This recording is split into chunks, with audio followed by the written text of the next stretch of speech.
შემეცნებით საგანმანათლებლო პროექტი რადიო კინო მზადდება სტუდია კოცის ბაზაზე. პროექტის ხელმძღვანელი კობა ცხაკაია. პროექტის რედაქტორი ნინო ჩხიკვიშვილი. თბილისი 2025 წელი.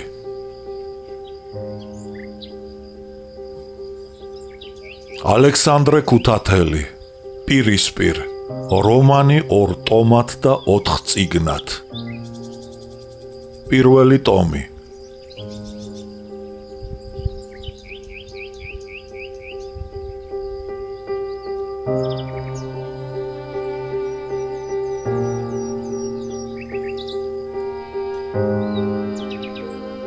სამარცხვინო ომი, მერვე. ნაწილი მეორე. ვით მამალი ხვის მამალსა დამტერდეს და წაეკიდოს, მას ცემდეს და თვით იცემოს, დაქოჩროს და დაეკიდოს, რა ორნივე დაღალულნი ძაღლმა ნახოს პირი ჰკიდოს. დავით გურამიშვილი. დეკემბრის ბოლოს ქართული ჯარის ნაწილები ჯავშნიანი მატარებლებისა და ოფიცერთა სატყვიამფრქვევო ბატალიონების დახმარებით შეტევაზე გადავიდნენ. სომხური ჯარები იძულებული გახდნენ უკან დაეხიათ. შეტევაზე გადასულთ ალექსანდროპოლისა და ერევნისაკენ მიმავალი გზა გაეხსნათ. ფრონტიდან თბილისში დაჭრილი მებრძოლებით სავსე მატარებლებმა იწყეს ჩამოსვლა.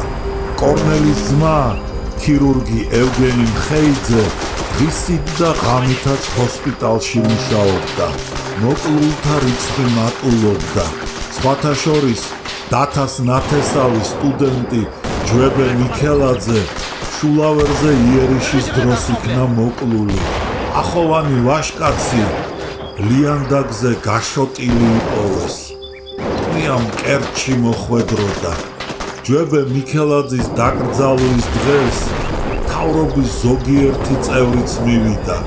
სამხედრო მინისტრის გვერდით ესტატე მაყაშვილი, წერალი პლატონ მოგველაძე, დირექტორი დათა მიქელაძე, პროფესორები და საზოგადო მოღვაწენი იდგნენ. დაკრძალვას ბევრი ხალხი დაესწრო. ფრონტიდან ჩამოსული მაზარაში გამოწყობილი ჟურნალისტები ერემო გოდებანიძე და გენადი ქადაგიშვილი გლოვით მოკლულ მშობლებთან მივიდნენ. სამძიმარი უთხრეს და მერმე კუბოში ჩასვენებულ მებრძოლს წუხარე სახით დააცქერდნენ. კუბოში ამხანაგის დანახვისას კორნელის ახალ ქალაქთან ბრძოლა მოაგონდა. როცა ზარბაზნების გრიალის დროს იქვე ორთვალაში მძინარე ჯვებე გააღვიძა და ყელში მობჯენილი ცრემლით გაიგუდა. ელომ სამხედრო ტანისამოსში გამოწყობილი ერემო გოდებანიძე და გენადი ქადაგიშვილი რომ დაინახა, ომში წასული ქმარი მიხა მოაგონდა და ნინოს ჩასჩურჩულა. ყველანი ჯარში ჩაეწერა, მალე ალბათ ესტატე და პლატონიც კი ომში წავლენ და შეხედე კორნელის ყურსაც არ იბერტყავს. თითქოს სამშობლოს დაცვა მას არ ეკითხებოდეს. დესერტირია. ნინომ ვერ მოითმინა, დროში არჩია, კორნელისთან მივიდა და ჰკითხა, რატომ თქვენ ფრონტზე არ ახართ? მე სიკვდილის არ მეშინია. დაიბნა კორნელი და სიტყვა ბანზე აუგდო. ომში და შინაც იმდენი უბედურება განვიცადე, რომ სიცოცხლეს ჩემს თვალში ფასი დაეკარგა.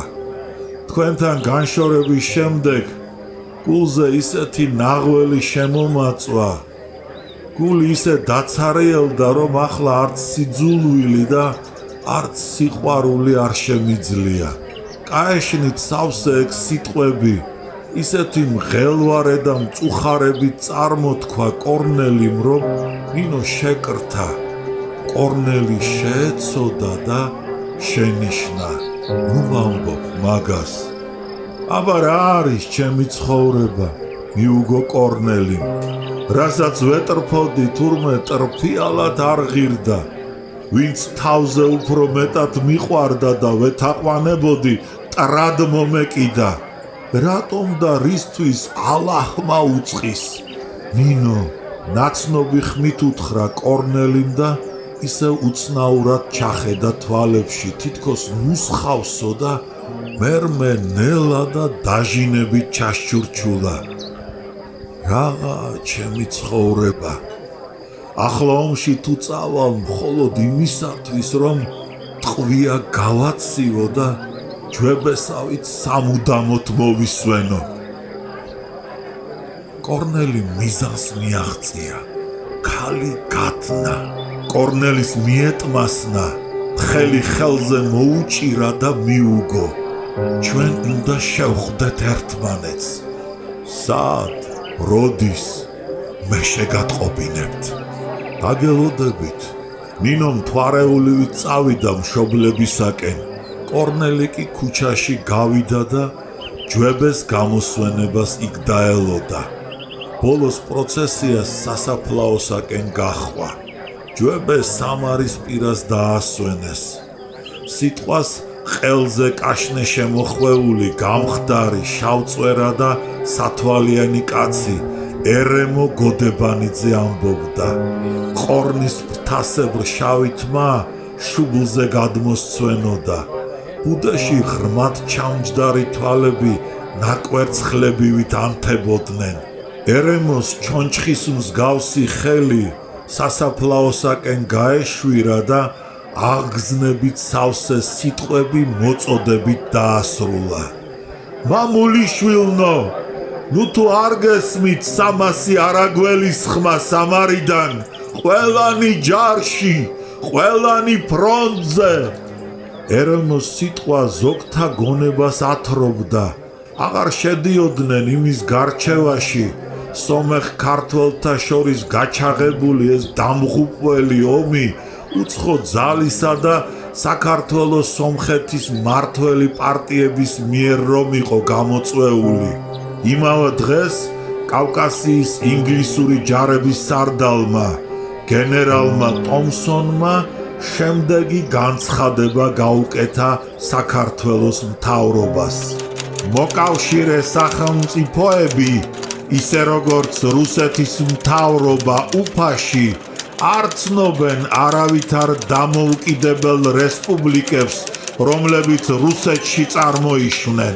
მათი ამოცანაა რუსული ხელისუფლების სახელით კავკასიაში მეფის ნაცვლის ინსტიტუტის აღდგენა.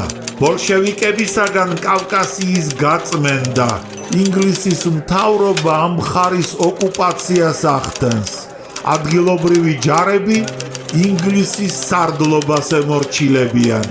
იმისათვის, ვინც ფხიზელი თვალით აკვირდებოდა ტომპსონის მოღვაწეობას, ნათელი იყო, რომ ქართველ სომეხთა ომს აჩაღებდნენ იგივ ინგლისელი დიპლომატები, ინგლისური მისია, ინგლისელი აგენტები. ისინი ძველი გამოცდილი პრინციპით ხელმძღვანელობდნენ, ერთმანეთს აქეზებდნენ ხალხებს ადვილად გაბატონების მიზნით. ინგლისელი გენერლები ვერ ერკვევოდნენ ამიერკავკასიის გეოგრაფიასა და ეთნოგრაფიაში. თუ საქართველო და სომხეთი იხსენიებოდა მათ დეკლარაციაში, სამაგიეროდ აზერბაიჯანი არ ჩანდა. იგი შეცვლილი იყო სიტყვა ბაქოთი. გასაგებია რატომ? ბაქო, ამბობდნენ ინგლისელი საქმოსნები, სოფლიოს უდიდესი სანავთობო ცენტრია. ბაქოს დაპყრობა, აი რა წარმოადგენდა ამიერკავკასიაში ბრიტანეთის მისიისა და ბრიტანეთის სარდლობის მოღვაწეობის არსს. ტომსონის განცხადებას ჟორდანიას, რამიშვილისა და გეგეჭკორის მთავრობა დადებითად მოეპყრო. იგი მზად იყო ქედი მოეხარა ყოველი უცხო სახელმწიფოს წინაშე, ოღონდაც თავიდან აეშორებინა საბჭოთა რევოლუცია. გეგეჭკორმა გადასცა გენერალ ტომპსონს მისი განცხადების საპასუხოდ მემორანდუმი ქართული მთავრობისა. მემორანდუმი უხსნიდა ხალხს იგი, ეხება რესპუბლიკის ძალებისა და საშუალებების გამოყენებას მოკავშირეთა მიერ ბოლშევიკებთან ბრძოლაში და წესრიგის დაცვაში საერთო მიზნებისათვის. ჯვებე მიქელაძის დაკრძალვის მეორე დღეს დილით დეიდა ელენესთან ევგენიმ შეიარა და კორნელის შეატყობინა. ჩვენს ჰოსპიტალში შენი მეგობარი მოიყვანეს. იგი მძიმედ არის დაჭრილი. შესაძლოა ამპუტაცია დასჭირდეს. ვინ არის? ჰკითხა გაოცებით კორნელიმ. პეტრე ცხომელიძე, მიუგო ევგენიმ და დიდრონი მგზნებარე და შუქიანი მშვიდი თვალები შეანათა. რას ამბობ? რა დაემართა? მარცხენა ხელი ყუმბარის ნამსხვრევებით აქვს გაგლეჯილი და ძვალი დალეწილი. ტევნიდან ვიდრე იდაყვამდე ხელი ერთავად დასახიჩრებულია. ძიმე ჭრილობაა. მოკვეთა სჯობია, მაგრამ ჯიუტი ყოფილა, არ მანებებს. შენი ამხანაგები ზოგი დახოცეს და ზოგიც დასჭრეს. შენ კი შინზი ხარ, უთხრა დათამ კორნელის. როგორ გეკადრება? ჩემს დისწულს ომში წასვლას ურჩევდა აქეზებ? რას გავს ეს? შესძახა ელენემ ქმარს, სახეზე სისხლი მოაწვა და ქმარს თვალები დაუბრიალა. დათა გაჯიქდა. გამხდარი ხელი მაგიდაზე გამეტებით დაარტყა და მიუგო. მეკადრება, დიახაც მეკადრება. მე თქვენზე ნაკლებად არ მიყვარს კორნელი, მაგრამ სამშობლო ჩვენზე უფრო საყვარელია. ახლა შინ ჯდომა სამარცხვინოდ მიმაჩნია. დათა წამოდგა და იყვირა. მეც ფრონტზე მივდივარ დღესვე, მორჩა და გათავდა. იგი ოთახში დარბოდა, ღელავდა, დაკვარკვნილ შავ წვერს გამეტებით იწიწკნიდა. ელენე არ მოელოდა მშვიდი და უწყინარი ქმრისაგან ასეთ აფეთქებას. რაღაც უბედურება მოხდაო, გაიფიქრა და შეშინებული ხმით ჩაილაპარაკა. რა ამბავია დიდება შენ სახელს ღმერთო, რა ამბავია? დიდება შენ სახელს ღმერთო. ირჯვარი გადაისახა, ევგენის და კორნელის გამოლენჩებული თვალებით შეხედა და დადუმდა. იმ წუთას ელენე თავის ძმას, ოტიას გავდა, რომელსაც ზედაზენში ქეიფის დროს ღამით აჯანყებული გლეხები თავს დაესხნენ, იარაღი წაართვეს და სტუმრები დაუპატიმრეს. განიარაღებული და თავზარ დაცემული ოტიაც სწორედ ასე იძახდა მაშინ. დიდება შენ სახელს ღმერთო, დიდება შენ სახელს ღმერთო. ეს მოაგონდა კორნელის, ადგა და თავის ოთახში შევიდა. ფანჯარასთან გაჩერდა და ფიქრში წასულმა მტკვარს გახედა. მიუხედავად მმართველი პარტიების მოწოდებისა, შინ და გარეთ ატეხილი საყოველთაო განგაშისა და დათა საყვედურისა, კორნელიმ ომში წასვლა ისევ მიუღებლად ჩათვალა. მეორე დღეს კორნელი პეტრე ცხომელიძის სანახავად წავიდა. გრიგოლ ცაგურიშვილისა და სანდრო ხოტივარის შემდეგ პეტრე მისი ყველაზე უფრო ახლო მეგობარი იყო. პეტრე მუშტაიდის ბაღთან, ყოფილ სააბრეშუმო სადგურის შენობაში გამართულ ჰოსპიტალში იწვა. ჰოსპიტალის დერეფანი დაჭრილებით იყო სავსე. ზოგს თავი და ზოგსაც ხელი და ფეხი ჰქონდა შეხვეული. ზოგნი კიდევ ყავარჯნებით დადიოდნენ. ესენი მსუბუქად დაჭრილები იყვნენ. კორნელის მოეჩვენა თითქოს დაჭრილმა ჯარისკაცებმა დაცინვით და ზიზღით შეხედეს მას. კორნელი ჰოსპიტალის აფთიაქში შევიდა. გიგო თავაძის და ოლღა მოძებნა და შეეხვეწა. პეტრე ცხომელიძე ეჩვენებინა. შავგვრემანმა და შავთვალწარბა ქალმა მაშინვე ქირურგთან სიკო მოსეშვილთან მიიყვანა. სიკო კორნელის ძმის ევგენის ასისტენტი იყო. ქირურგმა თეთრი ხალათი ჩააცვა კორნელის და პეტრე ცხომელიძესთან წაიყვანა. დერეფანი გაიარეს. პალატების კარები ღია იყო და დაჭრილთა კვნესა და ოხრა ისმოდა. ბოლოს უკანასკნელ პალატას მიაღწიეს. ეს ყველაზე უფრო პატარა, მაგრამ ყუდრო ოთახი იყო. 4 საწოლიანი. შიგ ბნელოდა და კორნელიმ დაჭრილთა სახეები ძლივს გაარჩია. ერთს თავი შეხვეული ჰქონდა და მარტო ცალი-თვალი უჩამდა. ისე უცნაურად ანთებული, თითქოს ამ ცალი-თვალითაც კარგად ახერხებს საშინელების ხილვასო. იგი არ შერხეულა. მეორეს თვალები დაეხუჭა და ერთსა და იმავეს გაიძახოდა. მოკვდი, თითქოს ეგ სიტყვა სახელდახელოდ შეურჩევია, მისი მნიშვნელობა არ ესმის, თუ თიყუშივით გაუზეპირებია და ტკივილისა და დროს მოსაკლავად იძახისო. იგი მუცელში იყო დაჭრილი და ალბათ ამ ერთი სიტყვის გარდა სხვა სიტყვების დაძახება ტკივილის გამო არც კი შეეძლო საცოდავს.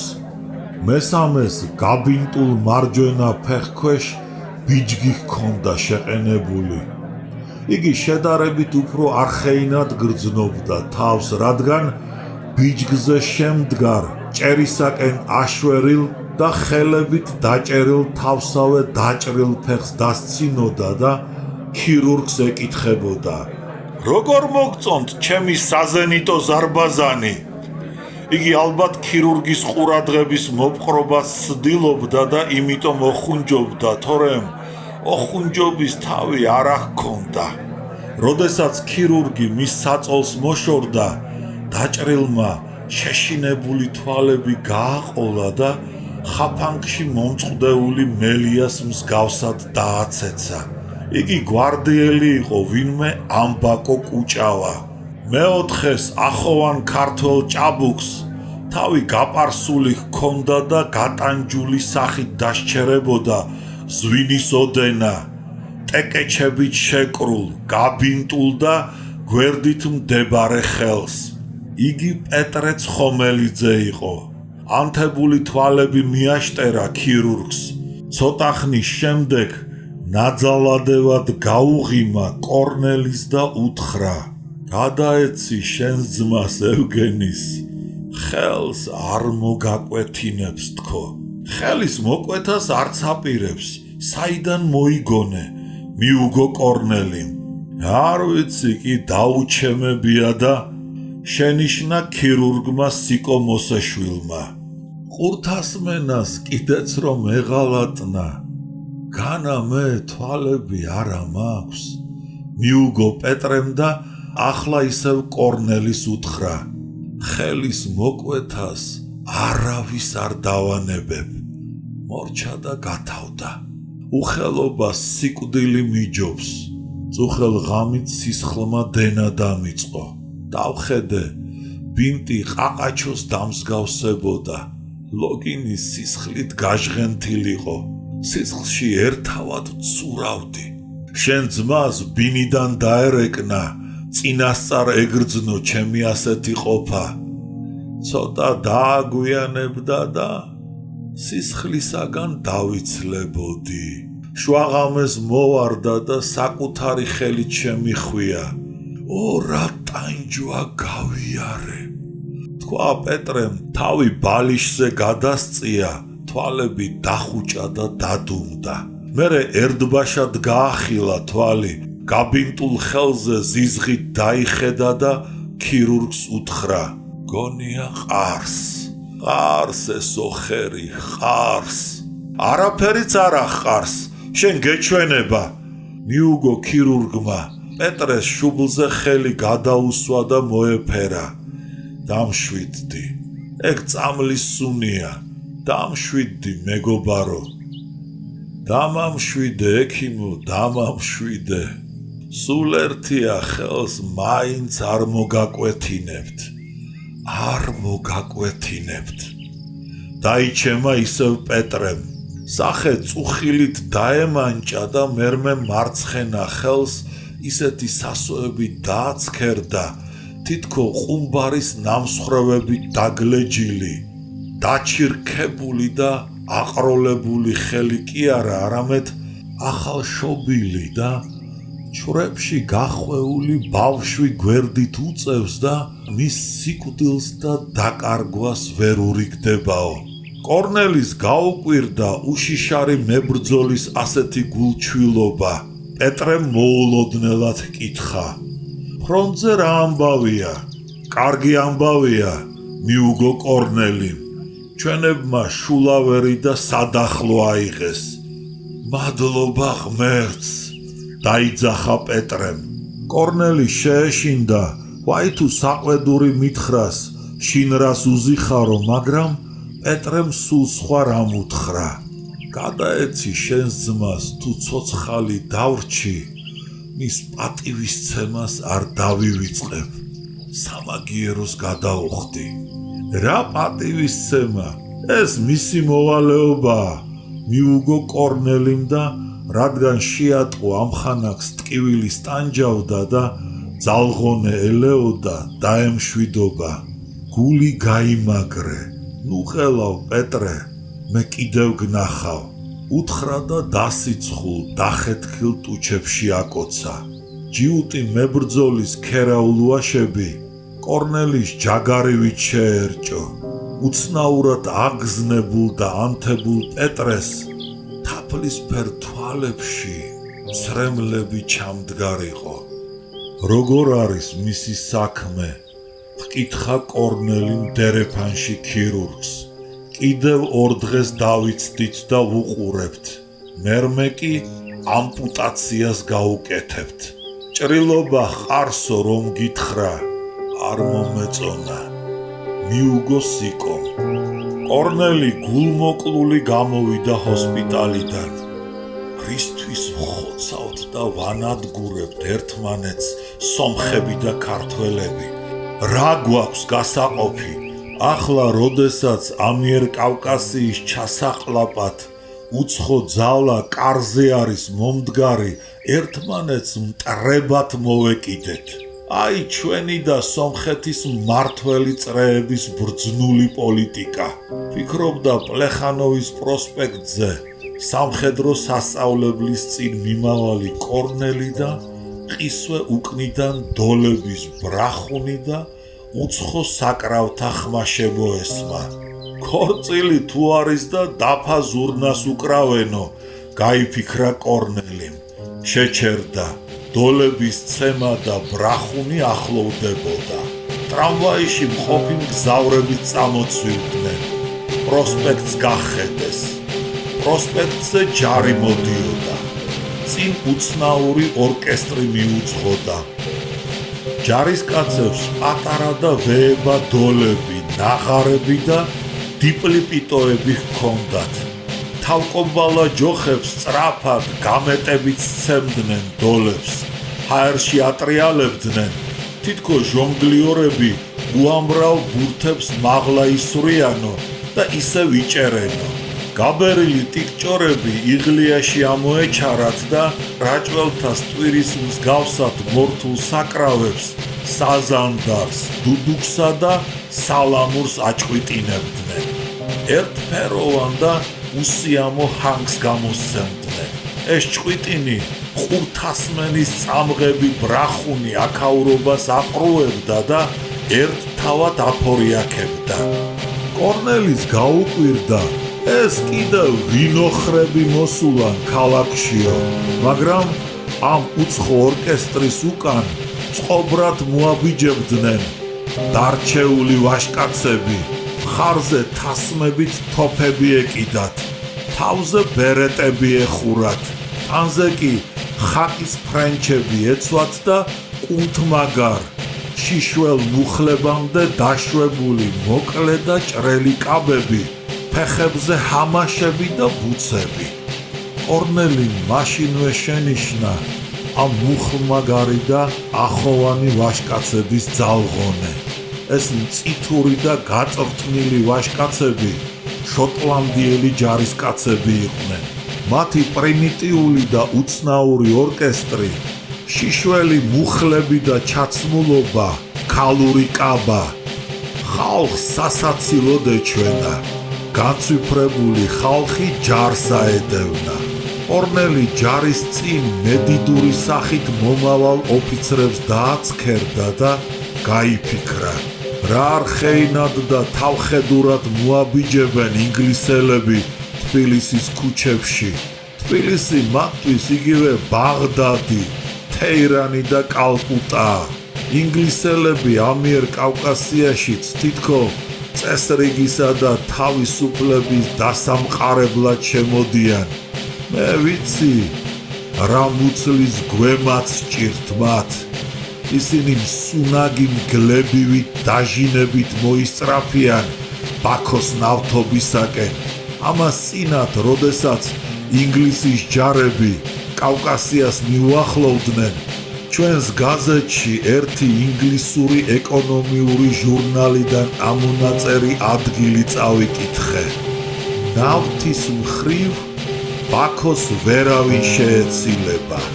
ბაქო უდიდესი სანავთო ცენტრია მთელს მსოფლიოში.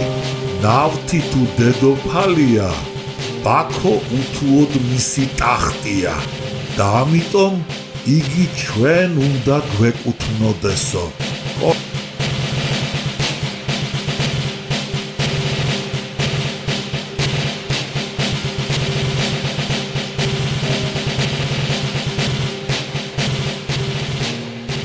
ორნელი ჯარს ვერის ხიდამდე მიხვა. მერმე კი სანაპირო ქუჩაზე გადაუხვია და შინისაკენ წავიდა. დათა და ელენე სასადილო ოთახში ისხდნენ და საუბრობდნენ. დათა მშვიდი, წყნარი და უნებისყოფო კაცი იყო. ელენემ ბრძანებლობდა. შვილი არ გაუჩნდათ. ღმერთმა უწყის ჯანსაღი და კარგი პატივით ჩასუქებული ელენე, დივნის ქალი, იყო უშვილო თუ ჩხირივით ხმელი, გამხდარი და კაფანდარა დათა მიქელაძე. მიუხედავად უშვილობისა და თავისი ასაკისა, ელენე არც ახლა იშლიდა ფლირტს და ბევრ ახალგაზრდასაც სჯაბნიდა. რომელ ქალაქშიც მივიდოდა, მოტრფიალე მაშინვე გაუჩნდებოდა. იგი ამჟამად ინსპექტორს დიმიტრი ჯანელიძეს ეკურკურებოდა. სუქანი და სანდომიანი ქალი დეიდა ელენე კი გულიანად გადაიკისკისებდა, წინ დაიხრებოდა, ხანაც გაიმართებოდა, თითქო უძალდება, ხელის წართმევა სურსო და მერმე დიდის ბეჯითობით დავარცხნილ. ნახევრად მელოტი ინსპექტორის დიმიტრი ჯანელიძის თავს კორსეტით აფუებულ მაღალ მკერდს ეშმაკურად შეახებდა და დაიძახებდა. კმარა, კმარა, ბატონო დიმიტრი. ელენე, როგორც თვითონვე იტყოდა ხოლმე, ინტელიგენტურ კულტურულ ხალხში ტრიალი უყვარდა. ელენე პატივს სცემდა დათას, თავისებურად უყვარდა იგი და ეცოდებოდა კიდეც. ცოლი აფასებდა ქმრის გულკეთილობას, სინდის და პატიოსნებას, ხოლო ხანდახან თუ არ შიყობდა, ეს თავისი მეუღლის, დირექტორის დათა მიქელაძის ღირსებისა და თავმოყვარეობის შებრალვად როდი მიაჩნდა. როდესაც ელენე დათას მეტისმეტად დაუტკბებოდა და მოფერებას დაუწყებდა, ეს იმას ნიშნავდა, რომ მას არშიყი უკვე გაჩენილი ჰყავდა, ან ახალი საყვარლის გაჩენას აპირებდა. ახლა ჯანელიძე იყო მისი არშიყი და ამიტომ დიდი დასვენებისას შინ მოსულ თავის მეუღლეს უჩვეულოდ ეფერებოდა, ენას უჩლეკდა და თურქული ყავით უმასპინძლდებოდა. კორნელიმ პეტრე ცხომელიძისა და შოტლანდიური ჯარის შესახებ უამბო მათ. ვინ იცის გადარჩება თუ არა საცოდავი პეტრე? ესეც მენშევიკების და დაშნაკების ჭკუის ნაყოფია. ერთმანეთი იმისათვის გაჟლიტეს, რომ ინგლისელებმა ამიერკავკასია უფრო ადვილად იგდონ ხელში. მიკვირს, ინგლისელებს რა უნდათ ჩვენში? იკითხა ელენემ. ჩვენში შავი ქვა, აზერბაიჯანში კი ნავთობი, მიუგო დათამ. მეც მანდა ვარ, შენიშნა კორნელიმ. ჩვენი ლამაზი ბუნების, ჩვენი ლამაზი ხალხისა და ლამაზი თვალებისათვის კი არ ეკომაგებიან ისინი საქართველოს. შენ მართალი არა ხარ, კორნელი. არ დაეთანხმა დეიდა ელენე. ინგლისელები რომ არ მოსულიყვნენ, სომხები, თათრები და ქართველები ერთმანეთს შევჭამდით. ჩემი თვალით ვნახე ბაქოში სომეხ თათართა ხოცვა-ჟლეტვა. რა საშინელება იყო! დილა მშვიდობისა, მეც სწორედ მაგას მოგახსენებთ. უჭკუონი აღმოვჩნდით მეთქი, ხომ გახსოვს გურამიშვილის ვით მამალი სხვის მამალსა დახმტერდეს და წაეკიდოს, მას ცემოს და თვითიცემოს, დაქოჩროს და დაეკიდოს და ორნივე დაღალულნი ძაღლმა ნახოს პირი ჰკიდოს. საცოდავი პეტრე ცხომელიძე სულ ამას გაიძახოდა. ნუ თუ არა ვართ ღირსი იმისა, რომ ჩვენი თავი ჩვენვე გვეკუთვნოდეს, უთხრა დათას და ელენეს კორნელიმ. იქნებ ღირსიცანი ვართ, მაგრამ ვინ გაცლის? მიუგო დათამ და ახლა თვითონვე ჰკითხა. ახალი ამბავი თუ გაიგე? ომი გათავდა, ჩემო კორნელი. კმაყოფილი ღიმილით შეატყობინა დათამ. სომხეთ-საქართველოს კონფლიქტის მოგვარება ინგლისელებმა იკისრეს. პირისპირ მდგარ ქართველ და სომეხ ჯართა შორის ნეიტრალური ზონა დააწესეს და შიგ თავისი პიკეტები ჩააყენეს. ინგლისელებისაგან კარგს ნუ მოელით, მოუჭრა კორნელიმ. შეკაცო, გაუკვირდა დათას. აბა ასე ჩვენს ნებაზე ვინ გაგვიშვებდა?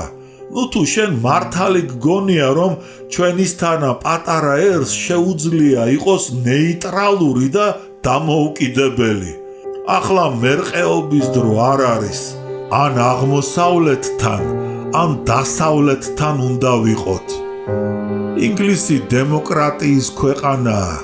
იგი პატარა ერებს თავისუფლებას ანიჭებს. ისეც როგორცაც ინდოეთს, ეგვიპტეს, შავკანიანებს. ეს დიდი იმედია. ისევ გესლიანად შენიშნა კორნელიმ. ადგა და ფანჯარაში გაიხედა. მართალი გითხრათ, მე თქვენი ვერაფერი გამიგია. ჩვენ რუსეთთან ყოფნა გვერდშია, მაგრამ რუსეთში ახლა ანარქიაა და აბა რა გზას დავადგეთ? ახშფოთდა დათა. ამასთანავე ჩვენ ვერ შევძლებთ გადაუჭრათ ინგლისს ამიერკავკასიაში მომავალი გზა. სულ ერთია, იგი შემოიჭრება. აქ შემოიჭრება ძალით. ჩვენ რომ ერთი პირი გქონოდა და რუსეთთან ერთად ყოფილიყავით, გარეშე მტერი ამიერკავკასიაში ვერ შემოიჭრებოდა. მაინც შემოიჭრებოდა. არა მგონია. დათამ ყავის ფინჯანი დადგა. ულვაშები და ტუჩები ხელსახოცით გაიწმინდა. სურთუკი გაისწორა და გიმნაზიაში წავიდა. დეიდა ელენე კმაყოფილი იყო ომი რომ დამთავრდა. დათა და კორნელი ომში რომ არ წავიდოდნენ და შინ ეგულვებოდა. ეშმაკურად აუციმციმდნენ თვალები, თითქო რაღაც საიდუმლო იცის და არამხელსო. მერმე ვეღარ მოითმინა. საძინებელ ოთახში შეგოგმანდა, კონვერტი გამოიტანა, კორნელის გაუღიმა და გადასცა. ვიღაც შავტუხა ეშხიანმა გოგონამ გიკითხა და ეს წერილი დაგიტოვა. შეშმაკო, ახლა სხვა გაიჩინე? ნინოს რას უპირებ? კორნელიმ კონვერტი გახსნა და წერილი წაიკითხა. რაო, სიყვარულს გიხსნის? ჩააცივდა დეიდა. მოცისფრო ბედნიერი თვალები შეანათა. იგი სამიჯნურო ამბების და მაჭანკლობის მოყვარული ქალი იყო. არა, ჩემი სკოლის ამხანაგი, ლეონ მერაბიანი დაუპატიმრებიათ და მისი მამა გედეონი მეხვეწება უშველეთო. მიუგო კორნელიმ, მე კარგად ვიცნობ გედეონს, მის მეუღლეს ანაიდას, მთელ ოჯახს. მათ ქართველები არ ასძულთ, პირიქით, ჩინებული ქართული იციან, წესიერი ხალხია, მიუგო კორნელიმ. თავის ოთახში შევიდა, ჩაიცვა და გედეონ მერაბიანისაკენ გასწია.